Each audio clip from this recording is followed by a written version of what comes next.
Sobat Viral Kristen, siapa yang tidak mengenal gereja GBI Gilgal? Salah satu gereja mega church yang ada di kota Jakarta.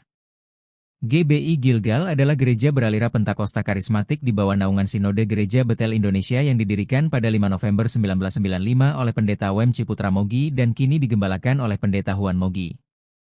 Berpusat di Pantai Indah Kapuk, PIK, Jakarta Utara, gereja ini dikenal dengan Gilgal Center sebagai tempat ibadah, serta memiliki fokus pada kemuridan, seni, dan pengembangan generasi muda, Next Gen. Akan tetapi berbeda dengan gereja-gereja besar lainnya, GBI Gilgal justru tidak membuka cabang gereja di berbagai tempat. GBI Gilgal hanya ada satu yakni yang berada di Gilgal Center Pantai Indah Kapuk. Di saat gereja-gereja besar lainnya sibuk membuka cabang di tempat-tempat lain, GBI Gilgal justru fokus membangun satu gereja saja yakni Gilgal Center. Kenapa demikian? Dalam podcast dengan Pendeta Billy Lantang, Pendeta Huan Mogi punya alasan tersendiri. Berikut ini alasannya.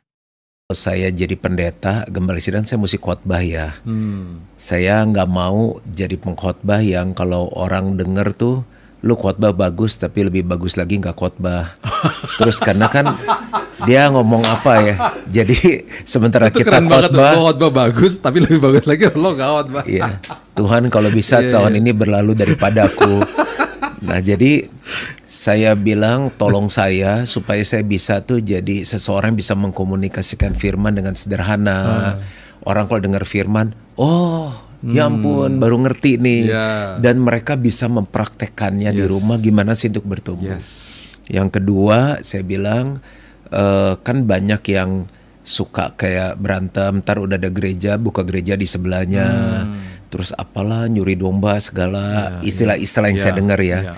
Saya bilang boleh enggak, dan ini saya juga lead up ke papa saya. Gilgal kalau memang minta saya pimpin, saya nggak mau buka-buka cabang. Tapi perintah Tuhan kan cuma memuridkan. Saya bukannya nggak percaya church planting, tapi kan dengan membuka komunitas sel itu kan sudah gereja sebetulnya. Yang penting murid-muridnya dihasilkan. Dan kalau Papa memang punya visi untuk membangun jemaat yang kuat di kota-kota provinsi, boleh nggak saya tuangkan dalam bentuk lain, gereja manapun, denominasi apapun, tidak harus, kalau kebetulan kita GBI, tidak harus GBI, kalau perlu kita bangunin gerejanya, kita tolongin sampai gereja itu maju. Itu perlu waktu 2 tahun negosiasi. Yang ketiga, kita nggak pengen orang-orang kan suka, gerejanya nih suka ngomongin duit atau apa. Nah kalau Billy dengerin khotbah saya, sampai setahun saya nggak ngomong duit, nggak ada. Tapi kita lakukan itu cuma 1 kali di kelas pemuritan. Saat mereka memutuskan jadi murid, kita share. Karena saya bilang begini, orang itu bisa memberi karena hatinya mengasihi Tuhan. Jadi automatically kalau orang jatuh cinta, dia kasih hidupnya, dia kasih apa yang dia punya. Dan gak ada komplain-komplain, pendetanya mata duitan, gerejanya suka ini. Tapi malah orang dengan sukarela memberi untuk Tuhan. Nah ini mungkin 3 aja dulu. Lewat banyak pergumulan, saya mantep baru saya melangkah. Dan which is gak mudah juga setelah memutuskan untuk jadi gembala. Banyak cerita ya ketika seorang ayah mewariskan istilahnya kedudukannya dia kepada anaknya. Selama 28 years nih aku keluar masuk gereja, dengerin keluhan-keluhan dan juga kisah-kisah mereka. Banyak dari mereka yang juga kasih tahu bahwa ketika itu diwariskan ke mereka sebagai anak, ada pihak-pihak yang misalnya nggak suka di awal. Menjadi sebuah resistensi yang membuat si anak ini jadi sangat berat untuk mulai atau meneruskan lah apa yang bapaknya lakukan. Karena mungkin faktor, gue gak percaya lo anaknya, lo bisa gak seperti bokap lo dan lain sebagainya. Itu pernah gak dialami sama seorang Juan Mogi? Pernah. Di awal-awal ya. Jadi saya berpikir bahwa hubungan itu perlu dilakukan.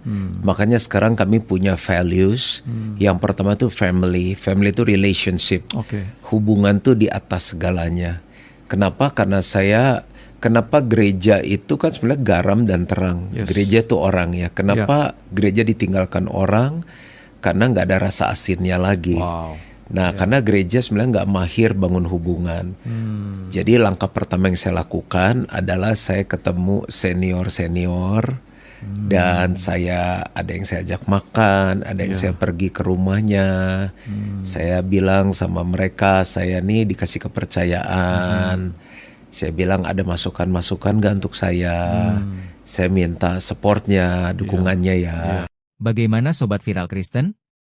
Setujukah kamu dengan apa yang disampaikan oleh Pendeta Juan Mogi ini? Share pendapatmu di kolom komentar ya.